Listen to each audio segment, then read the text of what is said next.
Hi friends, welcome to Ragas Kitchen friends. இன்னைக்கு வீடியோல ரொம்ப ஈஸியா நம்ம வீட்ல இருக்க டம்ளர்ஸ்லயே ரொம்ப சாஃப்ட்டா டேஸ்டான கேக்ஸ் ரெடி பண்ணலாம்ன்றதா ஃப்ரெண்ட்ஸ் பார்க்க போறோம். அதுக்கு முன்னாடி நீங்க இன்னும் நம்ம சேனல் சப்ஸ்கிரைப் பண்ணலனா கீழ இருக்க சப்ஸ்கிரைப் பட்டன் பிரஸ் பண்ணிக்கோங்க. அப்படியே பக்கத்துல இருக்க பெல் பட்டனையும் பிரஸ் பண்ணிக்கோங்க. அப்பதான் நான் அப்லோட் பண்ண வீடியோஸை நீங்க மிஸ் பண்ணாம பார்க்க முடியும். இன்னைக்கு வீடியோல நம்ம வாழைப்பழங்களும் கோதுமை மாவும் வச்சு சூப்பரான கேக்ஸ் பண்ண போறோங்க. இதே ப்ராசஸ்ல நீங்க டம்ளர் கேக்ஸ் வந்து எந்த விதமான கேக்கும் நீங்க வந்து பண்ணலாம். நான் இன்னைக்கு ஒரு 3 வாழைப்பழங்கள் வந்து நல்ல பழுத்த பழங்களை எடுத்து வச்சிருக்கேங்க. அதை கட் பண்ணி அந்த பீசஸ் வந்து மிக்ஸி ஜாரில் சேர்த்துக்கலாம். இது கிட்டத்தட்ட 1 கப் அளவுக்கு இருக்கும். இது கூட 1/2 கப் அளவுக்கு சர்க்கரை வந்து சேர்த்துக்கலாங்க. இது கூடவே 1/4 கப் அளவுக்கு ரீஃபைண்ட் ஆயில் சேர்த்துக்கலாம். ரீஃபைண்ட் ஆயில் தான் வந்து எந்தவித டேஸ்ட்டுமே இல்லாத ஆயிலாக இருக்குங்க. கடலெண்ணெயோ அல்லது நல்லெண்ணெயோ பயன்படுத்தணும் அப்படின்னா அந்த டேஸ்ட் வந்து கேக்கில் வரும். அவ்வளோ டேஸ்ட்டாக இருக்காது அப்புறம் கேக்கு. இது 3ஐயும் சேர்த்து நல்லா நைஸாக அரைச்சி எடுத்துக்கலாங்க. பாருங்கள், இந்த மாதிரி நல்லா நைஸாக அரைச்சி எடுத்துக்கோங்க. நல்லா பழுத்த வாழைப்பழங்களாக இருந்துச்சுன்னா நல்லா டேஸ்ட்டாக இருக்கும். இப்போ இது கூட 1 கப் அளவுக்கு கோதுமை மாவு சேர்த்துக்கலாங்க. இது கூடவே ஒரு 1/2 டீஸ்பூன் அளவுக்கு வெண்ணிலா எசன்ஸ் சேர்த்துக்கலாம். இந்த வெண்ணிலா எசன்ஸ் சேர்க்குறனால அந்த கோதுமை மாவுடைய வாசனை வந்து கேக்கில் வராமல் இருக்கும். இப்போ இதையும் சேர்த்து நல்லா அரைச்சி எடுத்துக்கலாம். பாருங்கள், இந்த மாதிரி நல்லா நைஸாக அரைச்சி எடுத்தாச்சு. இதை வந்து ஒரு பவுலில் மாற்றிக்கலாம்.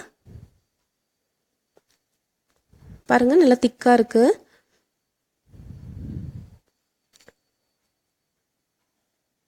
இந்த கன்சிஸ்டன்சியில் நம்மளுக்கு மாவு ரெடி ஆகணுங்க. இப்போ இது கூட ஒரு 1/2 டீஸ்பூன் அளவுக்கு பேக்கிங் சோடா சேர்த்துக்கலாங்க.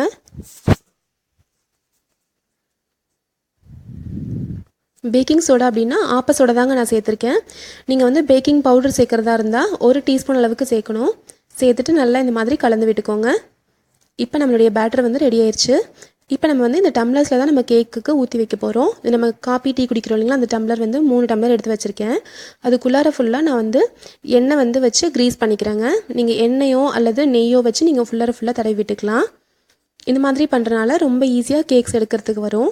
இப்போ கேக் பேட்டரில் கொஞ்சமாக நட்ஸ் சேர்த்துக்கிறேங்க. நான் இன்றைக்கி வெள்ளரி விதை சேர்த்துருக்கேன். நீங்கள் வந்து முந்திரியோ திராட்சையோ அல்லது டூட்டி ஃப்ரூட்டியோ நீங்கள் சேர்த்து நல்லா கலந்து விட்டுக்கலாம். இது வந்து எக்ஸ்ட்ரா டேஸ்ட் கொடுக்கும், அவ்வளோதான். இது வந்து கம்பல்சரியாக சேர்க்கணும்னு இல்லை.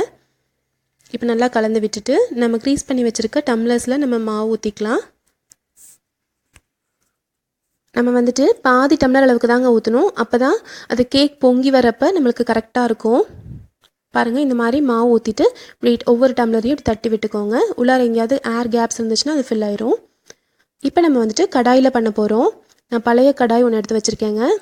அதை வந்து சூடு பண்ணி வச்சுருக்கேன். அதாவது இது மாதிரி மூடி வச்சு ஒரு 3 நிமிஷத்துக்கு மீடியம் விட கொஞ்சம் கம்மியான ஃப்ளேமில் வச்சு 3 நிமிஷம் நல்லா சூடு பண்ணி வச்சுருக்கேன். அப்போ உள்ளார ஃபுல்லாக சூடாயிருங்க.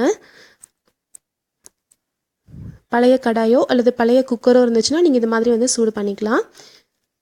அதுக்குள்ளார ஒரு ஸ்டாண்ட் வச்சுருக்கேங்க. இந்த ஸ்டாண்ட் இல்லை அப்படின்னா இதுக்கு பதிலாக நீங்கள் இந்த மாதிரி ஏதாவது ஒரு பிளேட் இருக்கும் பார்த்தீங்களா, இந்த பிளேட்டை வந்து திருப்பி போட்டு இதுக்குள்ளார இப்படி வச்சிடலாம். நான் இன்றைக்கி வந்து உப்போ அல்லது மணலோ பயன்படுத்தலைங்க. டைரெக்டாக அப்படியே வைக்க போகிறேன் ஸ்டாண்டில். இப்போது இந்த ஸ்டாண்டுக்கு மேலே 3 டம்ளரையும் வச்சுக்கிறேன். இது டம்ளர்ன்றனால ஹைட்டாக இருக்குது இல்லைங்களா, அதனால கொஞ்சம் டைம் ஆகும். அதாவது 20 மினிட்ஸ் கிட்ட ஆகுங்க நம்மளுக்கு இந்த கேக் ரெடி ஆகிறதுக்கு. இப்போ இதை மூடி வச்சிடலாம். இது வந்து சிம்மை விட கொஞ்சம் அதிகமாக வச்சுக்கோங்க. அப்போ தான் வந்து ஒரு 20 மினிட்ஸில் நம்மளுக்கு ரெடி ஆகும். நீங்கள் குக்கரில் பண்ணுறதா இருந்தால் கேஸ்கெட்டை ரிமூவ் பண்ணிடுங்க. அதே மாதிரி விசில் இருக்கு இல்லைங்களா, அதையும் ரிமூவ் பண்ணிடுங்க. வெயிட்டையும் ரிமூவ் பண்ணிவிட்டு இந்த மாதிரி மூடி வச்சு ஒரு 20 மினிட்ஸில் உங்களுக்கு ரெடி ஆயிரும். பாருங்கள், இந்த ஃப்ளேமில் நான் வச்சுருக்கேன். கரெக்டாக 20 நிமிஷம் ஆயிடுச்சுங்க. இப்போ ஓப்பன் பண்ணி பார்க்கலாம். சூப்பரான ஃப்ளஃபி கேக்ஸ் ரெடி ஆயிடுச்சுங்க. எப்படி இருக்குது பாருங்கள், ரொம்ப ரொம்ப சூப்பராக இருக்குது. இப்போ நம்ம இது வெந்துருச்சான்னு பார்க்கலாம். ஒரு டூத் பிக் வச்சு நீங்கள் பார்த்தீங்க அப்படின்னா உள்ள வரைக்கும் பாருங்கள், உள்ள வரைக்கும் நல்லா வெந்துருச்சு. இப்போ நம்ம ஸ்டவ் ஆஃப் பண்ணிவிட்டு வெளியில் எடுத்து வச்சிடலாங்க. இது கொஞ்சம் சூடு ஆறட்டும், நம்ம கேக் எடுத்துடலாம். இப்போ சூடு ஆறிடுச்சு. சைட்லலாம் கத்தி வச்சு லைட்டாக இந்த மாதிரி எடுத்து விடுங்க. அப்போ ஈஸியாக நம்மளுக்கு கேக்ஸ் வெளியில் வந்துடும். பாருங்கள், சூப்பரான பனானா ஆட்டா கேக்ஸ் ரெடி ஆயிடுச்சுங்க. நம்ம கோதுமை மாவும் வாழைப்பழங்கள் தான் வச்சு செஞ்சுருக்கோன்னு சொல்லவே முடியாது, அவ்வளோ டேஸ்ட்டாக இருக்கும் இந்த கேக்ஸ்லாம். இது குழந்தைங்க இப்படியே சாப்பிட்ருவாங்க.